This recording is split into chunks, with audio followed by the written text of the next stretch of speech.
Salam la famille, c'est comment? Au bismillah tuguni sur Cactus. On se retrouve vidéo là, ni mo kura de kanana toujours y abonné en plus il y a cloche ni activé comme ça na vidéo kura boy bebo kalama. Ina fois benye bala tidir gono to mini video ina amena kuma shogel ko kala maiga ka discours ine kan amadu go mo shila kunu lendi do anga premier ministre no shogel ko kala maiga e uyo conférence do ke primature la a nyini jamana chama diplomati munumbe malla ku kana donc talien ay discours do kala discours in konna la ay kuma do fo ye polémique bade ke média internationaux ni journaux bade ne kuma na ko kan article bade ne sebena ko kan genre aga discours in konna la ay ira ka foko franci mo ka takuba kan na kuyende kamna Mali clan franci ka opération militaire mbe malla ana kuyende kana Mali clan donc wote menen ko fa kuma chama fo akuma na CEDEAO mo kan akuma na jamana kala kana kan kombe ka teme Mali ni France ni nyogo cheni wakati na jamana chama diplomate be uta kalama ute cointiere donc France média be kuma chama fo peut-être ubolu la même uta donc réellement ce qui se passe réellement entre la France et le Mali ayre ba kalama ka foko tension be Mali diplomatie ni France tani nyogo cheni wakati na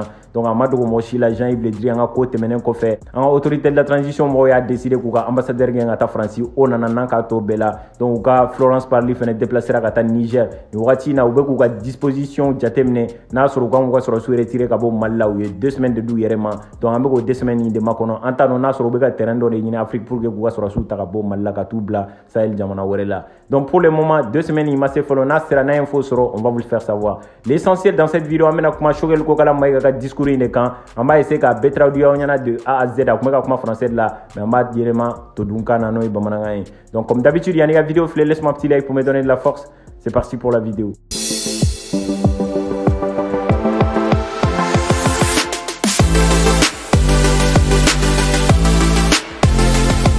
Shogel ko kala maiga kelenga kumata aira ka foko lakana ifendo de nate jamana kono balogo kumate dine ko kumate business ko kumate affaire ko kumate ko o hukumu de konnala anga lada la ambe deli ka foko ni dengereni nana jengono abe kashi o kashi nkuende ka dona sura anana jem kono est-ce que lakana benwa est-ce que mo binu occuper la kanye ona makashi o koro mai o koro ba ira ka foko adamani deina ko gouvernement nga kumala wakati be o ba ira ka foko lakana ni basigite jamana kono o gouvernement nga fanga bere di nyoma pour que ka sega na ni basigini lagana jamana kono ni élection ko kuma e ka senga na ordre constitutionnel la donc o temenen ko fa akla ga ira tuni ka foko mo chama be gira yini nga ka foko o gouvernement nga kuma e ka foko lakana te jamana kono gouvernement e fin du mene ke akanga na ni résultat du mene en plus ay ko du mene ke abega fin du mene ke ni watina kabina na ni prévu do e mumba to mo ba famia ako bamaga chu e attaque mke songo depuis wakati temena kana bla bila attaque wore make malla ko mo chama saramuna mo ba ke me savani bidurum bolla ka buga dugula kelenye siranye koson en plein wakati mina bi ba biduru ya décider ka sigin u yere ka tuka dugula ako ali klemugan laba mutemena encore nie mogo batan duru ni mogo batan konoton de ya décider ka segin u yere ka tuka dugula kele kumbe dugu koro munu mogo shide ma funyana ka fuku ka segin ka tuka dugula ko mogo nu ube refuser c'est-à-dire ube bolinga buka dugula ko tout dogoro dola parce que yoro de tout bolo kan ata romi ni ya u segin ka tuka dugula c'est parce que uba donga fuko kene de kanisa ko ka ta décembre kalo kle bisavani kele na 2021 konna la kana bla janvier kalo kle bisavani kele na 2022 kono centre konna la terroriste fanga ka bonrom na usera ka mogo faga uchela abe mogo kemeni mogo tan worobo kuye minan chama bare minula marfa mitrailleur chama moto biduru ani mobile umumbu transporter oni camion fene usera ka carburant barwa ke musoro ubolo abti jofo litri basabala o temene ko fe usera ka téléphone portable minula abe biwolon blan durubo motorola kumbe téléphone nu chela groupe électrogène kumbu bolo casque grimon kumbu bolo engrais borofa kumbu bolo kumbo engrais utiliser pour que ka explosif glan ka bom glanay wati do la nya fo yana ka foko dugu do be Europe nu ba wole ko Liban ou ga port la yen ou me engrais stocké sodo konna la engrais nchara en plus a mena daro ani tasma de sera nyoma a yoro exploser ou ga port exploser ou ga étage chaman jeni et tout donc mo ba de ni torala bon ou bode utiliser pour que ka sega explosif do glan roina ku o ba de nu bolo saki fa de yu bolo ku sera ku ka mina mun chien ka be moto kemen tambo o temenen ko fe ku ye pick up chaman ba de fene jeni o ku ye centre de ou klala ga ira tuni ka foko ka ta le 15 décembre la kanabla le 3 février là où ye bilam ke sud là le 28 décembre mun temena zone sud konna la à 25 km de Muruja où ye mogo tan saba de mine siga kera mununa asu kumbe patrouille de là où ye mogo tan saba mine ukun sigalendu la klala ga ira tuguni k'a fɔ ko le 29 décembre mun tɛmɛna Gire zone kɔnɔna la an ka sɔrɔsiw ye terroriste 39 de faga o kɛlɛ la an ka sɔrɔsi 15 de nin tora la. Le 30 décembre mun dar'o kan k'u ye terroriste ka base 2 de ci Garagu forêt kɔnɔna la. Le 3 janvier passé k'u ye terroriste ka chef 4 de minɛ. Le 14 janvier passé ko garde nationale ye opération dɔ kɛ o opération kɔnɔna la u sera k'u ka mɔgɔ 4 de faga u ye mɔgɔ 3 minɛ o tɛmɛnen kɔfɛ u ye moto hakɛ minɛ a ka ca ni moto 10 ye. Le 16 janvier mun dar'o kan u ye terroriste 14 faga o tɛmɛnen kɔfɛ u ye 9 minɛ hali bi enquête bɛ ka boli o 9 in kan. U ye marifa baden de minɛ o mɔgɔ ninnu fɛnɛ bolo. Ka taa le 17 la ka taa bila le 22 janvier la u sera k'u ka mɔgɔ 28 de faga Nara zone kɔnɔna la. U salen kɔfɛ k'an ka sɔrɔsiw ye pompe dɔ libéré ka récupérer ka di yen dugulamɔgɔw ma Jalakɔrɔ duguladenw ma. Ko Sikaso région fɛnɛ kɔnɔna la ka taa Burkina frontière fan fɛ u sera ka mɔgɔ baden de minɛ yen fɛnɛ ka camion minnu bolo minnu bɛ carburant transporter u sera ka véhicule fɛnɛ caman minnu bolo Hilux ni fɛnw. A bɔra ni prévu ni chiffre baden de opération minnu kɛra réussite an ka faamaw bolo. A tilala ka yira tuguni k'a fɔ ko kow falenna fɔlɔ la an de ka population n'an ka mɔgɔw tun bɛ siran komi sisan an ni mɔgɔ minnu bɛ ɲɔgɔn na olu de bɛ ka siran. I n'a fɔ a b'a kalama cogo min Faransi politique bɛ deli k'a fɔ ko banbaganciw de bɛ ka ko bɛɛ da an ka armée mɔgɔw kan donc k'ale bɛna kuma dɔw fɔ mun tɛ taa Faransi politique mɔgɔw ka kuma fan fɛ k'ale b'a yira bi k'a fɔ ko an ka sɔrɔsiw de bɛ ka ko bɛɛ da banbaganciw kan bi. A tilala ka yira tuguni k'a fɔ ko wagati dɔ kɛra hali a ma mɛn polémique dɔ lancera Mali n'a partenaire dɔw ni ɲɔgɔn cɛ ko parce que an ka partenaire dɔw y'an ka espace aérien violé normalement wagati min kɛra CEDEAO mɔgɔ ye sanction bi Mali kan donc frontière bɛɛ datugura mɔgɔ wɛrɛ ka avion man kan ka frontière traverser ka don parce que an fɛnɛ kun y'an ka frontière datugu u ɲɛ donc ko wagati la mɔgɔ dɔw ka avion pénétrer la an ka espace aérien kɔnɔna la donc olu bɔra k'a yira k'a fɔ ko CEDEAO mɔgɔ ye sanction ta Mali contre la c'est illégitime c'est-à-dire a dagalen tɛ ko tellement u ka sanction in kun dagalen tɛ ko hali CEDEAO mɔgɔw m'u sigi k'u miiri k'a fɔ ko an kan ka mesure dɔw ta mɔgɔ dɔw nalen don ka Mali dɛmɛ partenaires bɛ yen donc an ka mesure ta olu mɔgɔ ninnu fan fɛ man nin yɔrɔ de faamuya a y'a yira k'a fɔ ko kunun an ka gouvernement ye communiqué dɔ kɛ k'a fɔ ko la banque centrale a été mise en action donc t'a dɔn n'a sɔrɔ a kan bɛ a dayɛlɛ ni de ma ou soit n'a kan bɛ UEMOA mɔgɔw ka sanction in de ma ko hali u ma temps ta k'a fɔ an ka gouvernement ɲɛna 1 mois avant yan'u k'u ka décision ta k'u pressé ka décision ta k'a kun b'u kɔnɔ k'a fɔ ko le 9 n'u ye décision ta ka sanction bin Mali kan semaine kelen kɔfɛ dɔrɔn gouvernement bɛ bin donc gouvernement min ka d'u ye u b'o bila en place nin yɔrɔ la a ye kumaba de fɔ a y'a yira k'a fɔ ko parce que gouvernement de la transition min bɛ fanga la nin wagati in na i n'a fɔ a b'a kalama u y'a ɲini Faransi fɛ k'a fɔ ko accord de défense min bɛ Mali ni Faransi ni ɲɔgɔn cɛ u ka na n'o ye u k'a réviser k'a lajɛ ka ɲɛ n'a sɔrɔ a da ka di Mali la ou soit n'a damand'u la donc o accord in de bɛ ka makɔnɔ hali bi ale ko ko u tun bɛ fɛ ka sanction in bin Mali kan de o la gouvernement bɛ bin une semaine après u bɛ gouvernement wɛrɛ sigi mun bɛ sɔn Faransi ka kuma ma u bɛ sɔrɔ k'o dossier in fara k'o bila kɛrɛfɛ date do Faransi ka accord ko kuma la bilen a tɛ réviser français bɛ to Mali la ko Mali jamanadenw bɔra ka manifester le 14 janvier 2022 k'a yir'u la k'a fɔ ko an ma sɔn a ma ko wagati min na CEDEAO mɔgɔw ye décision ta k'a fɔ ko avion foyi tɛ se ka bɔ CEDEAO jamanaw kɔnɔ ka frontière traverser ka na Mali la donc o kɛlen an ka gouvernement fɛnɛ y'a décider k'o kɛlen kɛ k'an ka frontière datugu fɛnɛ ɲɛ avion foyi tɛ se ka b'u ka jamanaw kɔnɔ ka na an ka jamana kɔnɔ ko o don kelen in na avion militaire dɔw bɔra CEDEAO jamana dɔw kɔnɔ ka frontière traverser ka don Mali la a donnen Mali la maliyɛnw kɛlen k'a détecter u y'a fɔ a ɲɛna k'a fɔ ko autorisation t'a bolo a ka na Mali la donc k'a kɛlen k'o mɛn dɔrɔn a y'a ka transpondeur faga pour que u kana se k'a ye bilen ko siɲɛ filanan la tuguni u tilala k'a fɔ a ɲɛna k'a fɔ ko autorisation t'a bolo ka na Mali la k'a y'a ka radio faga pour que u kana na détecter tuguni k'a jiginna Mali dugukolo kan a nana fɛn dɔw bila an t'a dɔn a ye fɛn bila a tilala ka segin tuguni ka taa o kɔfɛ k'an ka armée de l'air mɔgɔw ye condition kuraw fɛnɛ ta u y'a fɔ an ka partenaires bɛɛ ɲɛna k'a fɔ ko kɛlɛkɛ avion foyi tɛ se ka bɔ CEDEAO jamana ninnu kɔnɔ k'an ka espace survoler ou soit ka atterrir an ka dugukolo sanfɛ ou soit ka bɔ Mali la ka atterrir CEDEAO dugu dɔw kɔnɔ ko mais u nana bɔ mun kalama ko jamana dɔw bɛ yen ko malgré que zone in ye zone interdite ye u b'u tugu ka don n'u ka avion ye o zone in kɔnɔna la an ka centre de commando mɔgɔw y'u informer mais u bɛɛ la u tɛ k'a dabila a labanna ka tiɲɛ de fɔ mɔgɔ ninnu ɲɛna 11 janvier passé un jour après CEDEAO mɔgɔw kɛlen ka communiqué kɛ k'a yira k'a fɔ ko Mali frontière aérienne datugura o don jamana dɔ avion ye frontière traversé ka don Mali la a bɔra CEDEAO jamana dɔ de kɔnɔ donc ko o avion in kun tɛ Afrique avion ye k'u kumana o pilote fɛ k'a yira la k'a fɔ ko autorisation t'a bolo ka na Mali la frontière datugulen don ko o avion pilote k'u ma k'u bɛ opération de la o tɛmɛnen kɔfɛ a tilala ka yira tuguni k'a fɔ ko le 18 janvier mun tɛmɛna 11h ni 14h ni ɲɔgɔn cɛ Faransi avion dɔw bɔra Paris a kun bɛ ka taa Niamey n'o ye Niger capitale ye donc k'a kun bɛ fɛ k'i den ka don Mali territoire kan ni faux numéro d'autorisation ye an ka service compétent ye contrôle kɛ ka na bɔ a kalama k'a fɔ ko numéro d'autorisation kun b'a pilote bolo contrefaçon de kun don k'a yira tuguni k'a fɔ ko le 18 janvier min fɛnɛ tɛmɛna aéroport militaire dɔ la avion dɔ jiginna Barkhane mɔgɔw ka compte la ko autorisation kun t'o pilote bolo a ka avion ka jigin Mali la an ka service compétent nana recherche kɛ ka bɔ a kalama k'a fɔ ko autorisation t'a bolo u y'a signaler k'a fɔ k'a man ka jigin Mali la o bɛɛ la a y'i tulo gɛlɛya k'a ka trajet continuer ka taa jigin Gao a tilala k'a yira tuguni k'a fɔ ko 18 janvier kelen in na tuguni aéronef dɔ fɛnɛ bɔra Niamey Barkhane mɔgɔw ka avion dɔ de don donc ko an ka mɔgɔw y'a ye radar kɔnɔna la u kɛlen k'a ye radar la u ye Niameykaw wele parce que mun dɔngɔ ye avion in coordination kan u sɔrɔla ka Niameykaw wele k'u ɲininka k'a fɔ ko avion in bɔra aw de fɛ a ye information dɔ di an ma avion in kan donc ko Niameykaw sɔrɔla k'u répond k'a fɔ ko depuis avion in bɔra olu fɛ k'a ye contact tigɛ n'olu ye ko tile kelen ma deli ka na k'a fɔ ko nin ko sugu ni ɲɔgɔnna ma deli ka kɛ Mali la k'a bɛ se ka continuer k'a baden de fɔ ko 20 janvier don fɛnɛ an ka armée mɔgɔw ka fêti avion dɔ fɛnɛ bɔra Niamey tuguni k'an ka espace survoler ka na Gao k'a sɔrɔ autorisation t'a bolo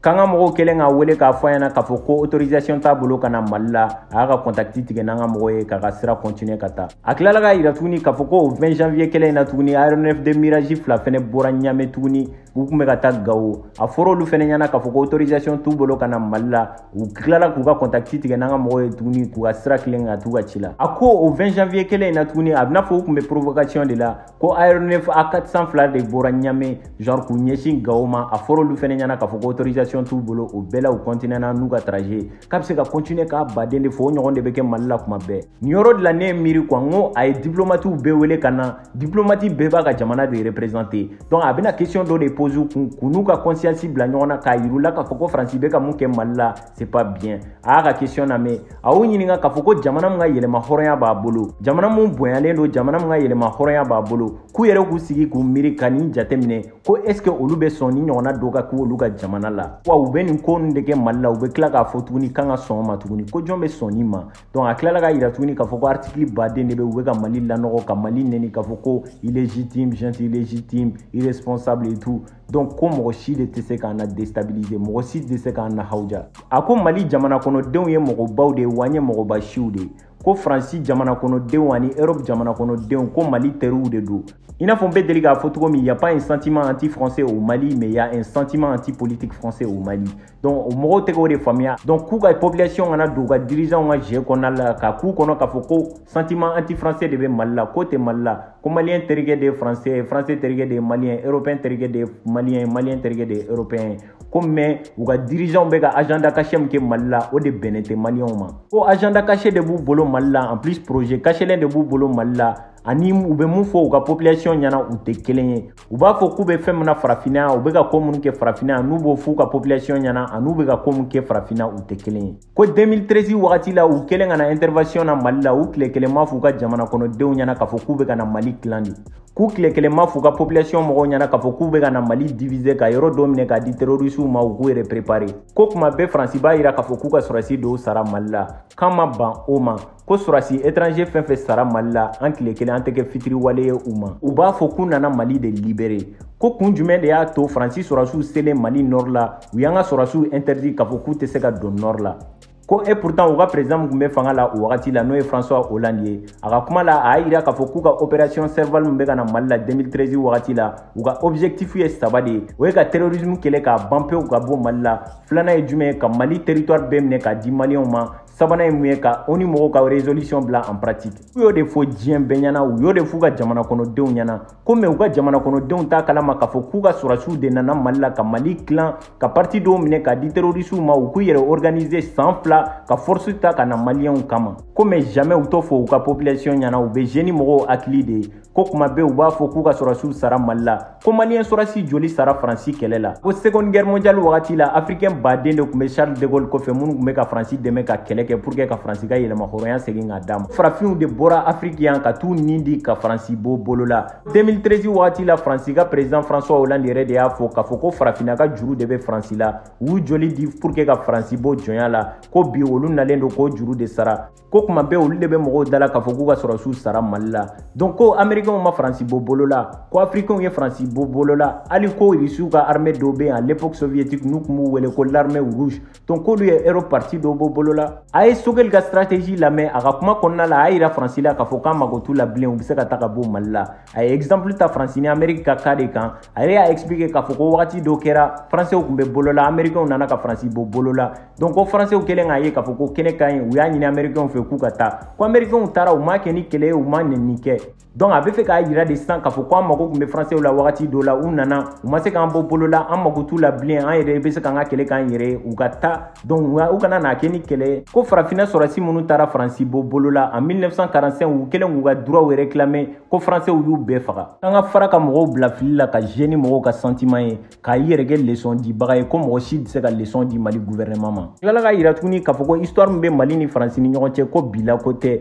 ko ka danbɔ Côte d'Ivoire la Mali dɛmɛbaga min bɛ Faransi a tɛ diɲɛ jamana foyi la ko communauté algérienne kɔfɛ maliyɛn de ka ca ni bɛɛ ye Faransi ko maliyɛn tungaranke minnu bɛ Faransi u bɛ fɛn min ladon jamana kun c'est-à-dire u bɛ fɛn min ladon Mali kun que ça soit wariko fan fɛ ani culture fan fɛ k'a ka bon ni Faransi ka dɛmɛ ye Mali la ko gouvernement min kunkolo b'a kan da la ko n'i bɛ nin bɛɛ kalama ko est ce que i b'i to i yɛrɛ ma ka wuli k'a fɔ k'u bɛ kuma jugu fɔ Faransi ma ou soit i bɛ baga ma ka fɛn dɔw kɛ ko ka jamana kuturu bɛɛ lanɔgɔ ka jamana kuturu bɛɛ yɛlɛma jɔnya la ko de banna pewu ko Mali tɛ zone d'influence ye tuguni k'u ye Afrique clan le 28 février 1985 k'a kɛ zone d'influence ye donc c'est-à-dire jamanabaw ka influence bɛ a jamanaw kan donc ko Mali t'o la ko Mali ye zone d'influence du monde de ko problème bɛ maliyɛnw da la an yɛrɛ de b'a ɲɛnabɔ mɔgɔ si tɛ se ka maliyɛnw ka problème ɲɛnabɔ a place la ko mɔgɔ si ko n'an y'an ban o ma u b'an nɛni u b'an dɔgɔya k'olu b'a la k'a fɔ ko Mali ka segin ka na ordre constitutionnel la ko et pourtant CEDEAO mɔgɔw yɛrɛ bɛ ka u ka constitution sɔsɔ donc constitution min ye ONU sigi constitution min ye CEDEAO sigi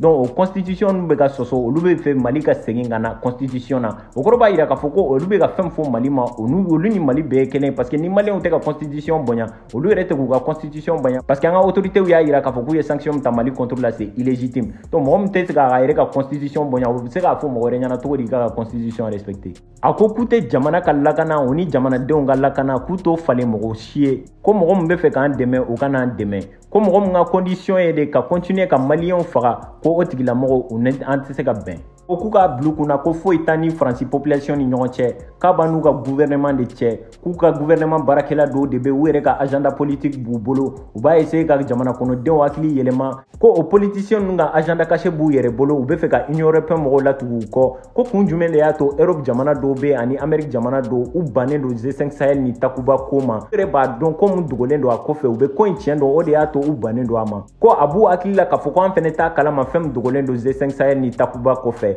ko a b'u kunna k'a fɔ k'an kunkolo tɛ baara kɛ ka se yɔrɔ min k'an kunkolo bɛ baara kɛ ka tɛmɛ yen kan a ka nin kuma in de ye polémique kɛ trop médiaw baden kumana nin kuma in de kan a y'a yira k'a fɔ ko Takuba mɔgɔw nakun Mali la u nana ka Mali diviser de ko parce que n'a ye Takuba tɔgɔ yɛrɛ jateminɛ ko Soraya na c'est-à-dire Tamasek na k'a kɔrɔ de ko Bamuru donc ko u nakun ye de ka Mali diviser k'u ma tɔgɔ in choisi gansan donc ko u nakun de don ka Mali diviser donc médias internationaux ni journaux internationaux bɛɛ kumana nin Bamuru ko in de kan donc Sogɛl de y'a ka minɛnw bɛɛ fara ɲɔgɔn kan ka taga bɔ yen donc franchement les gars